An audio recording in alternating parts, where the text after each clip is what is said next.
मुर्तज़ा सबसे पहले ये बताइएगा कि ये जो एक बड़ा देर से इंतज़ार कर रहे थे एक प्रोसेस शुरू हो किसी तरह से, और पीआईए की निजकारी एक फेल जो है वो कोशिश जो है वो पहले हो चुकी थी, अटैम्प्ट हो चुकी थी, तो अब ये अमल जो है वो आज हो गया। कुछ इसके बारे में मुख्तसरन बताइएगा कि किस तरह से ये प्रोसेस आगे बढ़ा है। बहुत शुक्रिया नैयर अली साहिबा। सबसे पहले तो 135 अरब रुपए की बोली लगना इसकी तवक्को नहीं की जा रही थी। वहाँ पर बैठे बड़े बड़े और भी बिज़नेस ग्रुप्स मौजूद थे जो कह रहे थे कि ये 115 अरब रुपए पे मामला रुक जाएगा। लेकिन जब दूसरा मरहला आया और फिर लकी सीमेंट ने भी बड़ा हैरानकुन तौर पे उसमें इजाफा कर दिया और फिर ये 135 अरब रुपए तक पहुंच गई। अब देखना ये है कि आरिफ हबीब ग्रुप इसको किस तरह चलाएगा। हमारे साथ उन्होंने बात की आरिफ हबीब साहब ने, तो उन्होंने कहा कि हम इसका जो तैयारे हैं वो भी बढ़ाएंगे, लेकिन एम्प्लॉयज़ का क्या होगा इस हवाले से अभी भी कश्मकश बरकरार है। वैसे तो उन्होंने आज हमें ये बताया कि जो पीआईए के मुलाजमीन हैं उनको परेशान होने की ज़रूरत नहीं है, लेकिन कमेटीज़ के अंदर भी जितनी ज़्यादा डिस्कशन होती रही वहाँ पर भी यही कंसर्न थे कि आखिर पीआईए के मुलाजमीन के साथ क्या होगा, क्योंकि मुलाजमीन के हवाले से कोई भी बड़ा एग्रीमेंट नहीं है कि उन्होंने कोई वादा किया हो कि हम इनको 3 साल या 5 साल के लिए रिटेन करेंगे, और सबसे बड़ा यही कंसर्न है कि उनका क्या होगा। बाकी देखना ये है कि किस तरह इसको। लेकिन ये जो हम मुझसे आप जो मुझे बता रहे हैं, 2 बड़े कंसोर्शियम्स थे जो मद्दे मुकाबिल थे। तीसरा कंसोर्शियम जो कि एयर ब्लू था वो तो महज 26.5 अरब रुपए की इब्तदाई बोली लगाने के बाद ही बिडिंग से जो है वो अगले मरहले से आउट हो गया। तो क्या किसी कंसोर्शियम का वो हिस्सा नहीं बना, संजीदा नहीं था? क्योंकि पिछली बार भी एयर ब्लू के जो हालात थे वो हमारे सामने थे। इस हवाले से एक ऑप्शन ये मौजूद है कि ये जितने भी ग्रुप्स हैं या जितनी भी कंपनीज हैं, ये बाद में आज जो आरिफ हबीब जिन्होंने विन किया ये इसका बाद में हिस्सा बन सकते हैं। ठीक है। जिस तरह हम फौजी फर्टिलाइजर के हवाले से भी सुन रहे हैं कि वो भी बाद में किसी को ज्वाइन कर सकते हैं। इसी तरह और भी बहुत सारे, यहाँ तक कि जो मोहम्मद अली साहब हैं उन्होंने ये भी कहा है कि अगर कोई आपको लगता है कि इंटरनेशनल कंपनी है वो बड़ी सरमायाकारी कर सकती है और वो बेहतर तरीके से आपके साथ चल सकती है, तो जो इंटरनेशनल सरमायाकार हैं वो भी इसमें शामिल हो सकते हैं। पाकिस्तान की और भी बड़ी कंपनीज इसमें शामिल हो सकती हैं।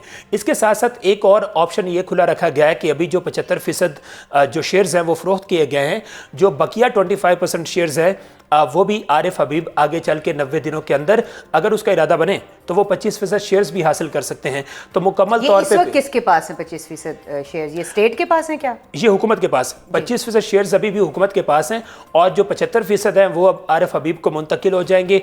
और इसका अभी एक अगला अमल शुरू होगा जिसमें 2/3 जो पेमेंट है वो आपको अभी करनी होगी, और 1/3 पेमेंट है वो बाद में उसको एक टाइम दिया जाएगा, उस टाइम के अंदर अंदर वो भी पेमेंट कर अच्छा मुर्तज़ा, क्विकली मुझे आखिर में ये भी बताइएगा कि ये जो 90 रोज़ के अंदर कहा जा रहा है कि तमाम प्रोसेस जो है इसको कंप्लीट किया जाएगा, वो प्रोसेस क्या है? क्योंकि एसेट्स हैं, उनकी एवेल्युएशन हुई है, कुछ जो है वो अथॉरिटीज़ हैं वो इधर उधर होनी है, क्या होना क्या?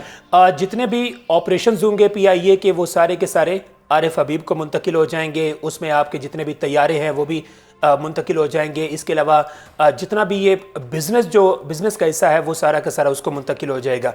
आगे जब इसमें तैयारे बढ़ाए जाएंगे तो उसके बाद भी जो आप कह सकते हैं कि जो मुलाजमीन हैं उसकी तादाद भी बढ़ाई जाएगी, और अभी के जो मुलाजमीन हैं वो सारे के सारे वो आरिफ हबीब के अंडर चले जाएंगे। यानी जो रिटायर्ड होंगे इसके बाद मुलाजमीन, उनकी जो पेंशन्स होंगी वो आरिफ हबीब ग्रुप देगा, वो हुकूमत नहीं देगी। जो इससे पहले रिटायर्ड हो चुके हैं मुलाजमीन उनकी पेंशन हुकूमत के ज़िम्मे होगी। तो सारे के सारे जो इंतज़ामात हैं, ऑपरेशंस हैं, वो आरिफ हबीब को मुंतकिल हो जाएंगे।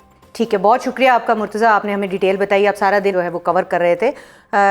मुर्तज़ा राय ने हमें डिटेल बताई है अभी तक की तमाम सूरत हाल जो कि इस बिडिंग के 2 मराहिल के दरमियान में हुई है। अब हम शेख साहब की तरफ बढ़ेंगे। शेख साहब, आज काबीना के इजलास में भी बड़ी बहस हुई है इसके ऊपर। ये बताइएगा कि क्या जो तमाम एसेट्स हैं उनकी एवेल्युएशन जो है वो पहले कर ली गई थी, और वो एवेल्युएशन क्या थी, कितनी थी, और क्या तवक्को थी कि बिडिंग कहाँ तक जाएगी? क्योंकि ये तो आरिफ हबीब साहब जो आपके पुराने दोस्त भी हैं वो ले गए हैं बिडिंग में कामयाबी। ये पाकिस्तान के लिए और ख़ास तौर पे आरिफ हबीब जो मेरे दोस्त हैं उनके लिए एक बहुत मुबारकबाद का मौका है, और हम बड़े खुश हैं कि कामयाबी से हुकूमत एक बिल्कुल क्लीन और शफाफ तरीके से ये प्राइवेटाइजेशन हुई है। क्योंकि बड़े अरसे से पाकिस्तान में इतनी बड़ी प्राइवेटाइजेशन नहीं हुई थी, और ये इस तरह आर्डरली और शफाफ तरीके से और एक बड़े अच्छे बिजनेस ग्रुप ने ये लिया है, तो ये एक खुशी की बात है। हमने आज जो काबीना का इजलास हुआ उसमें थ्रेडबेयर इसको डिस्कस किया, हर लिहाज से इसकी वैल्यूएशन की कोशिश की गई कि किस तरीके से वैल्यूएशन इसकी कितनी होनी चाहिए, और हमने एक बड़े अच्छे प्राइस पे 100 बिलियन इसका फ्लोर प्राइस रखी थी कि वो प्राइस आएगी, और अगर उसके नीचे भी अगर फ़र्ज़ करो ये क्रॉस नहीं होती तो फिर भी हम कम्पीट करवाते मुख्तलिफ पार्टीज़ को, और किसी न किसी पार्टी को हमारी कोशिश होती कि वो प्राइवेटाइज हो जाए। शेख साहब, आप सरमायाकारी का पोर्टफोलियो देखते हैं, यकीनन आपने कहा कि मुख्तलिफ पार्टीज़ को कम्पीट कराने की बात की जा रही थी, तो सिर्फ 3 पार्टीज़ जो हैं वो हमारे सामने मौजूद थी, तो क्या किसी बैरूनी सरमायाकारी को जो है वो वेलकम नहीं कहा गया, या फिर यह है कि कोई आया ही नहीं या कोशिश नहीं की गई? क्या था इसमें सारा सिलसिला? हाँ देखिए, ये वाकई हकीकत है कि बैरूनी सरमायाकार अभी पाकिस्तान में रिलक्टेंट हो रहे हैं, लेकिन ये जो खुशी की खबर है ना, और यह अच्छी मुबारक की बात है, क्योंकि जब लोकल सरमायाकार किसी मार्केट में इंटरेस्ट लेता है तो बैरूनी सरमायाकार ऑटोमेटिकली लेता है। सबसे पहले हमेशा हर मार्केट में लोकल सरमायाकार ने लिए, और यही अच्छा शगुन है।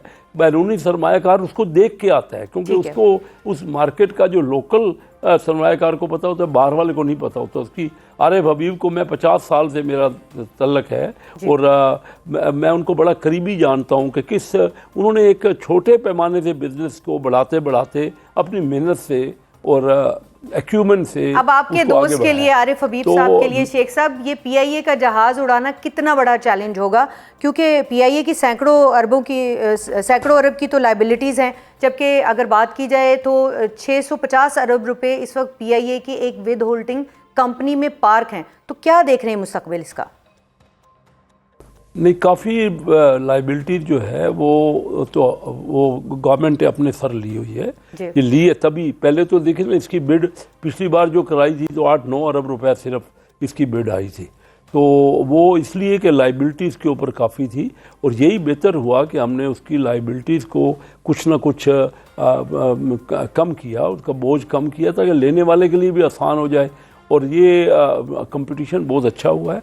वो एक ग्रुप देखिए ना, आरिफ हबीब तो एक सामने है एक, लेकिन उनके साथ और एलाइड हैं, उनके अच्छे पाकिस्तान के बिजनेसमैन एलाइड हैं, मिलके कंसोर्शियम है, और उन्होंने मिलके ये लिया है। और देखिए वो उनको तजर्बा तो नहीं है आरिफ हबीब को इन पर्टिकुलर, उसके बाद तो अपना भी एक कोई जहाज़ नहीं है। मैंने एक दिन उससे पूछा कि तो अपना ज़ाती जहाज़ क्यों नहीं ले लेता? अच्छा। दोस्त है मेरा, तो वो कहने लगा कि भाई वो फिजिबल नहीं बनता कि मैं जब चाहूँ मैं किसी फ्लाइट पे चला जाऊँ और अपने लिए जहाज़ रखना, क्योंकि बिजनेस मैन है ना, तो वो बिज़नेस का एक्यूमन रखते हुए उसने कहा कि फिजिबल नहीं है कि मैं अपने लिए एक जहाज़ रखूँ।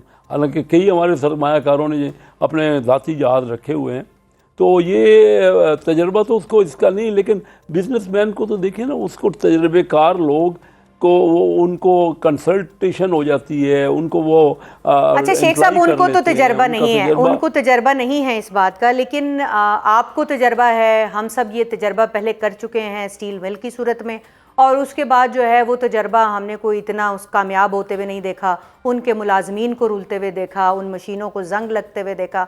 तो आपको क्यों इतना यकीन है कि ये तजर्बा इसकी अब कामयाब हो जाएगा और जो पीआईए के मुलाजमीन हैं वो रुलेंगे नहीं?